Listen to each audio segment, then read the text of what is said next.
Nós temos uma excelente proposta de trabalho agora diante de nós. Estabelecer essa relação entre petróleo e biocombustíveis talvez seja uma das questões internacionais mais relevantes. Queria saber se estão todos acomodados. Estão. Vou pedir, por favor, que fechem as portas. Obrigado. E fazer aquele lembrete de sempre, pelo amor de Deus, ponham o celular de qualquer modo que não toque alto. Antes de iniciar, de novo, gostaria de expressar em nome da Única o agradecimento aos patrocinadores oficiais, o Itaú BBA, a Scania, e aos patrocínios proporcionados pelas empresas e instituições Amiris, PP, Honda, Peugeot, Syngenta, Total, BNDES e Petrobras.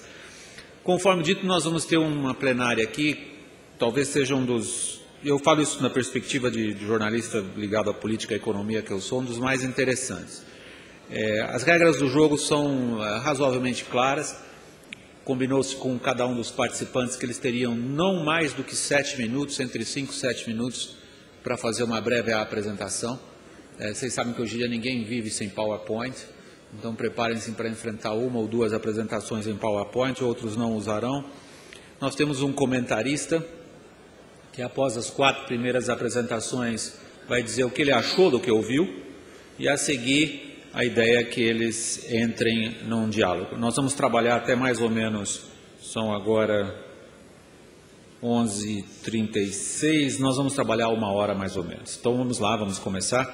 Eu gostaria de chamar aqui os participantes dessa plenária, começando pelo Mark Gainsborough, que ele é o Vice-Presidente do Portfólio Estratégico, Energias, Alternativas da Shell. Mark.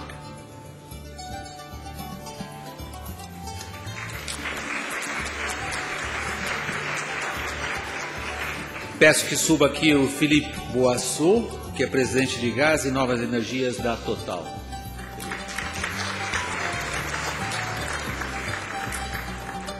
O Phil Neal, Presidente da BP BIOCOMBUSTÍVEIS, por favor.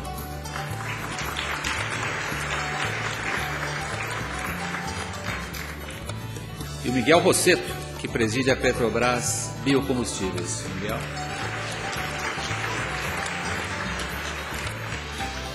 O comentarista, conforme já... Não dá tempo do Miguel cumprimentar todo mundo. O comentarista será o Vinod Khosla, presidente da Khosla Ventures. Vinod, por favor.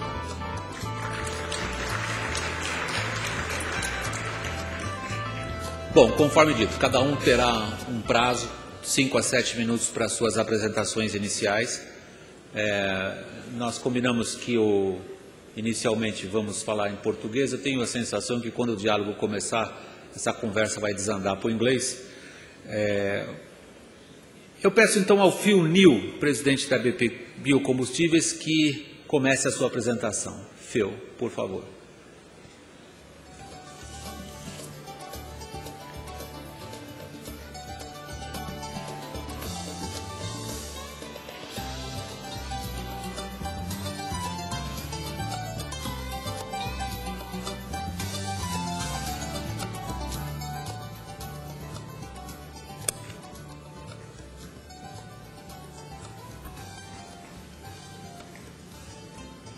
Thank you very much. Ladies and gentlemen,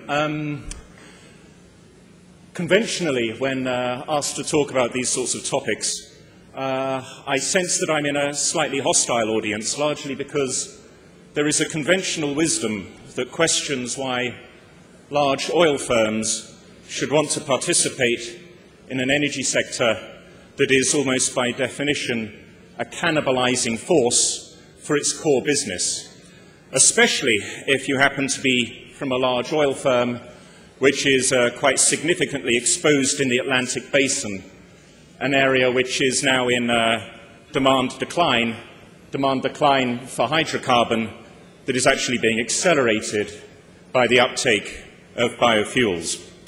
So what I thought might be helpful would be just to provide a high-level backdrop as to why we in this oil company, at least, are quite enthusiastic, quite convinced of not only the importance of biofuels, but also the importance of BP playing in biofuels, and our conviction that actually biofuels is an essential and complementary part of any balanced future energy mix for the world.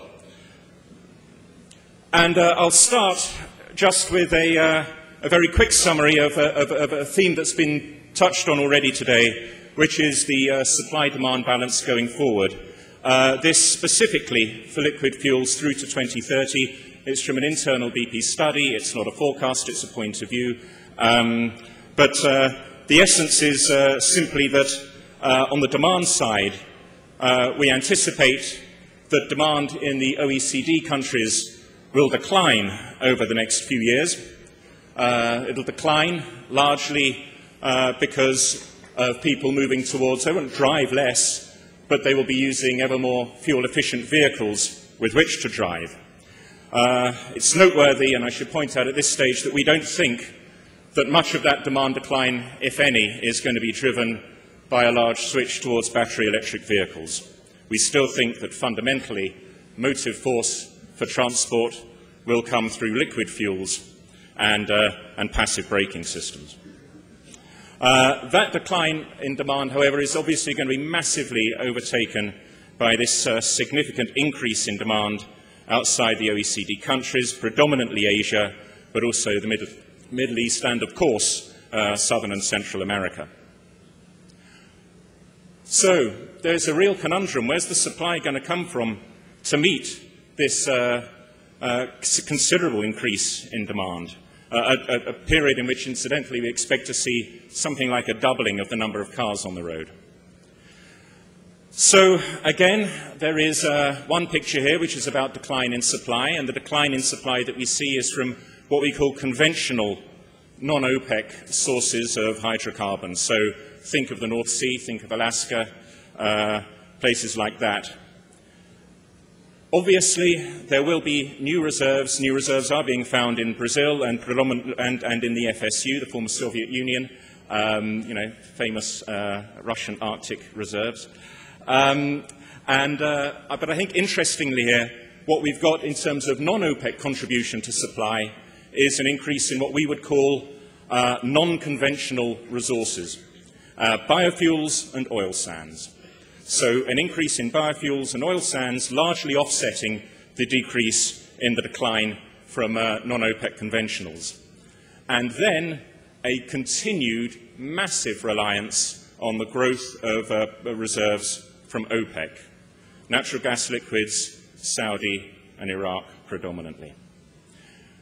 To unpack that a little and looking a little further at biofuels, what we see in terms of where the biofuels are going to come from is, I think, not particularly surprising, but it's saying that Brazil and the United States will continue to be the world's preeminent providers of biofuels, with the pair of them moderately changing their share of total supply from about 3/4 today to about 2/3 by the end of this period. We think that supply of biofuels will need to at least triple in order to meet that demand challenge. So that's to about 6.5 million barrels of oil equivalent per day. That would constitute, by 2030, around 9% of global transport fuel demand. Remember, that's demand that's gone up by about 50% compared with where it is now. And after 2020, so in that period from 2020 to 2030, biofuels, we think, will represent something like 40% of the total growth in supply for liquid fuels around the world. So one of our key messages is that biofuels aren't an option. They're not a cannibalization effect. They're actually fundamental and essential as part of the energy mix if we are going to get a balanced energy mix that can meet the increasing demands on our fragile energy supply capability as a planet over the next 20 or so years. A way in which we can make sense of this as an oil company, perhaps increasingly an energy company, will be to think of a biofuels plant in Brazil as though it were an oil well. So if I take a classic production profile for a traditional oil well, it may peak at, in this instance, we've put down 20,000 barrels a day, but then we know that the reserve in that reservoir will diminish. And over time, we'll see the oil go away. With a 5 million tonne modern, productive sugarcane ethanol mill, that would be equivalent to producing, if it was a solely ethanol producing facility, of the order of 8,000 barrels a day. If we were to give that a nominal 30-year life, and there's no reason really why it shouldn't be a longer life, but we'll just limit it at 30 years for the sake of the argument, that would equate to an 80 million barrel contribution to reserves. Now, the last time I looked, the reserves represented by the companies on the panel here range between 12 or 11 and 18 billion barrels. So you can start to see how a single mill begins to feel at least relevant in the context of the reserve portfolios that we're playing with. And finally, what do biofuels need to be if they're going to be able to rise up to this, this quite aggressive perception of the future role they can play? Well, first of all, we believe they have to be low cost. Low cost effectively means they need to be competitive with oil without subsidy. And so all we've done here is positioned sugarcane ethanol today, cellulosic ethanol in America, we think in the 2020 to 2025 time frame, against the existing cost profiles of traditional hydrocarbon reserves. I think it makes the case that cane today, potentially joined with cellulosics tomorrow, are almost the only sources of feedstock that we can see at this stage that are going to be able to compete without subsidy. The second thing that they need to be if they're going to step up is scalable. Scalability really is a function of feedstock. There are some feedstocks that clearly aren't scalable. The UK wine surplus that the heir to the throne in my country uses to power his Aston Martins would be an example of a sweet but non-scalable form of biofuels. Again, Brazil and Brazilian cane, for all of the reasons we saw this morning, is a classic example of scalability on a much more profound level than, for example, agricultural waste, at least so far as we can see it today. In order for biofuels to retain a license to operate from society, however, they also need to be low carbon and they also need to be sustainable. Again, if we exclude the arguable and contentious ILUC factors that are currently being promulgated, it's clear that sugarcane ethanol, followed by cellulosic ethanol, would appear to be the most low-carbon forms of biofuels in the future. And in fact, all of these sources of biofuels, we think, will become increasingly low-carbon, will only improve their performance as technology plays in and as the cost of carbon gets increasingly internalized into price mechanisms. And finally, to sustainability. Sustainability, we think, means fundamentally minimizing the use of fragile resources in order to create the output. Yield is the most obvious determinant of that, but there are many others. What I would like to do is recognize what we think is the fantastic work of UNICA in enabling a really robust movement towards a more sustainable biofuels future, one that is being increasingly recognized by consumer countries and markets around the world, and is an effort that I think has been fundamental to providing Brazilian cane with a license to operate, and that sets a really strong positive example for biofuels manufacturers and industries elsewhere in the world. I'll stop there. I just wanted to give a brief backdrop as to why it is we believe biofuels are essential, why they can play